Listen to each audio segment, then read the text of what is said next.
Hello, it's been a long time since I've uploaded a new video, but a good friend said that I should, so I'm going to.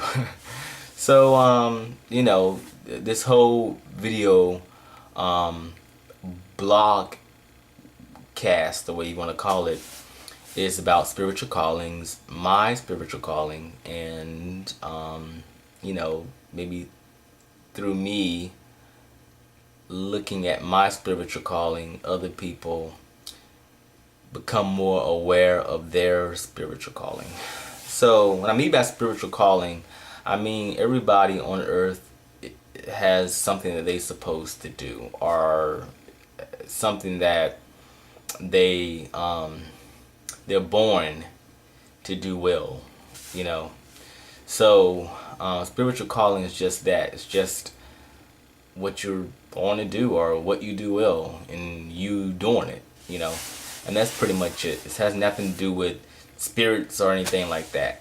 So somebody asked me that question, did I'm trying to channel or contact spirits, and no, this my spiritual calling has nothing to do with contacting spirits. Even though that is still interesting and all that, channeling and all that, still very interesting, but this is not what spiritual calling is about. It's just about saying, this is what I'm good at, what I'm made to do, and how do I do it? How do I get around to doing it?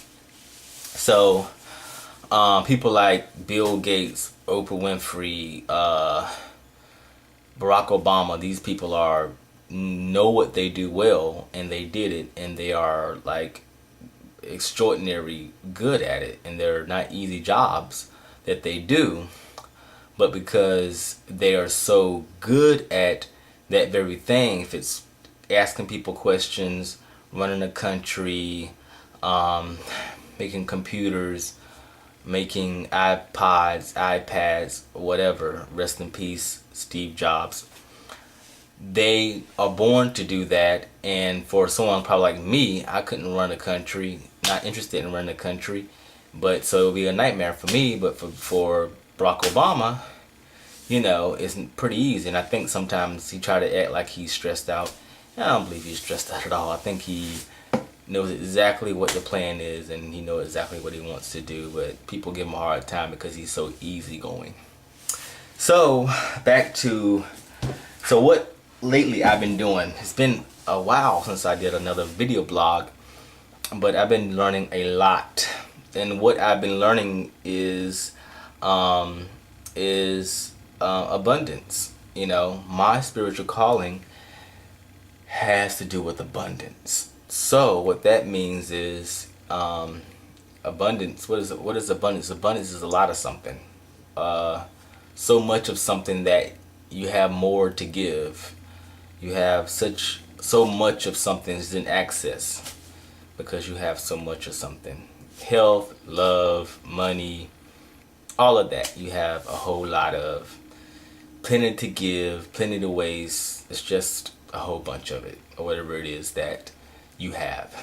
So I got in my head that, abundance. That's ringing in my ears. So I've been reading about manifesting, and it's a big humongous topic. There's no way I can get it in these 15 minutes. So, but there's plenty of information on the internet about manifesting and all these things, and some people might get it and some people may not get it, but it's basically meaning that we all create our realities and our life experience. So everything that you have, everything you've been through, everything you're going to go through, you have kind of attracted it into your life. And you might have a lot of what you want, and you may have a lot of what you don't want. But at the root of it all, you are the one who brought it to you. So if you have craziness, madness, poverty, all that in your life, then you attracted those things.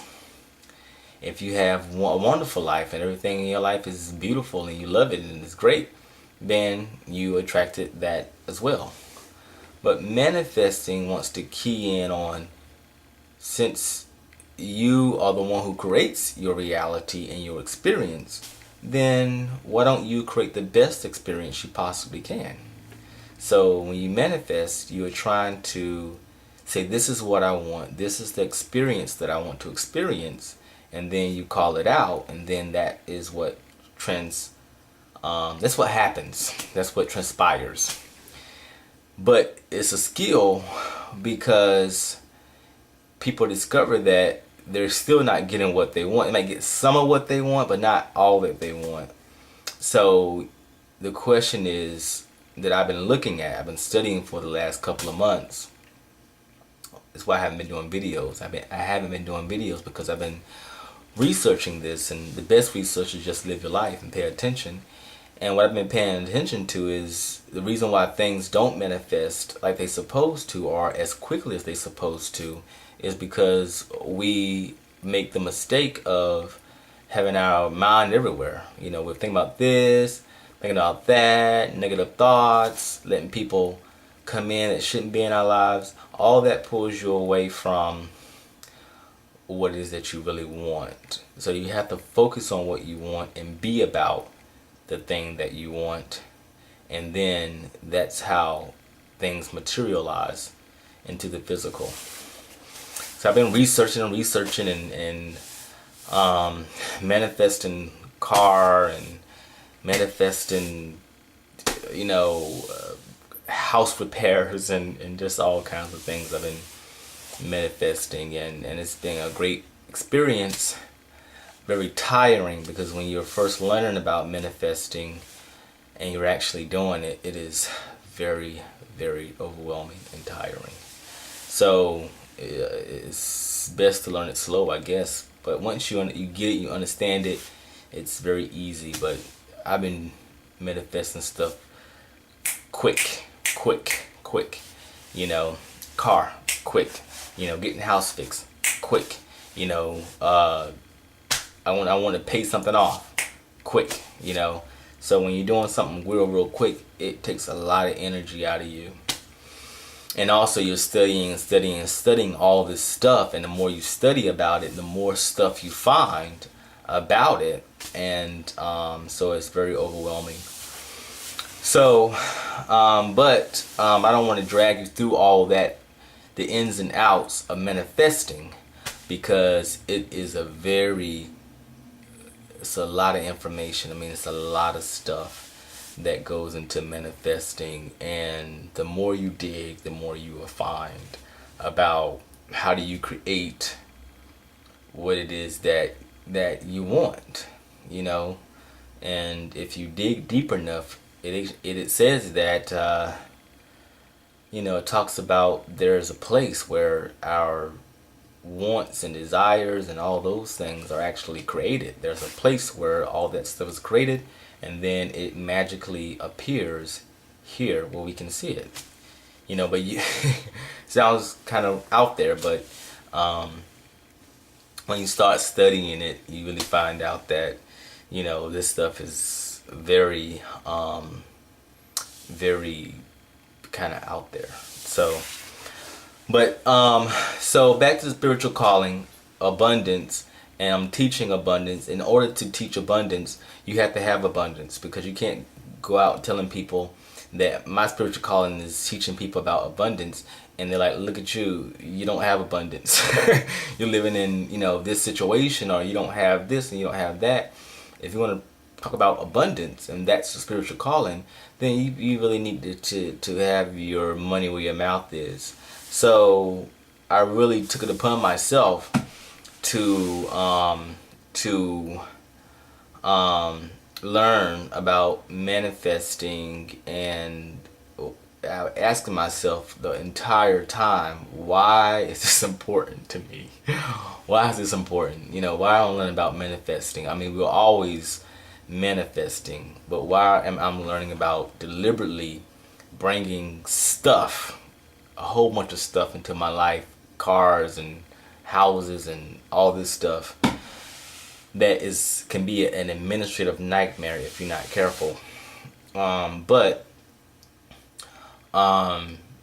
my reason I was telling myself was, if you're gonna be preaching about abundance, then you need to have abundance. You need to have enough to give, and you need to have enough for yourself first of all.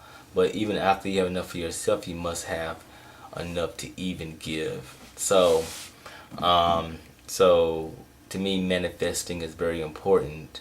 To some people, it's not. It's not important at all. It's like whatever comes my way, it comes. And to me, I never believed that. I believe that even as a child, I believe that you got to know what it is that you want, and you got to make sure that comes to you.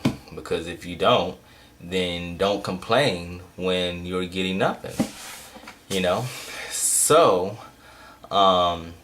so that's about the spiritual calling. So the questions that I want to pose to you who are watching, what are some of the words that when you hear the word, it gets you go, wow, that seems interesting. For me, the word was abundance. I thought, wow, this is a great word, abundance.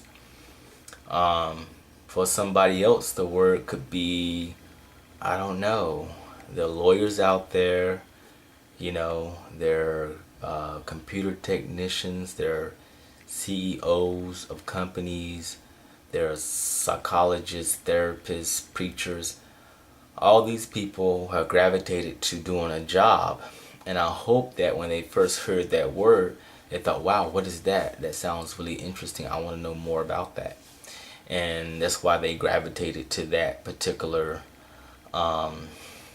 field, I hope, But I think it would be very miserable to go after a career that you think is, it's a nightmare, or someone told you, do this, you make a lot of money. It can be a nightmare. It's better to say, oh, that sounds interesting. What is that about? And then the more you read about it, the more you think, oh yeah, I think I definitely want to do this. It's something I want to do. Let me see what it's about and learn more about it. And the more you learn, the more you want to do it. Then you have begun to stumble on your spiritual calling. So what words that you've heard that you wanted to say, okay, let me find out more about that. And then when you found out more about it, you still was interested, and you still wanted to dig deeper and find out more about it. And the more you read about it, the more interested you became in it. So what are some of those things? So that is my blog today, and I will not wait so long to put up another video, but please leave some comments. That kind of motivates me to make another video. All right, bye.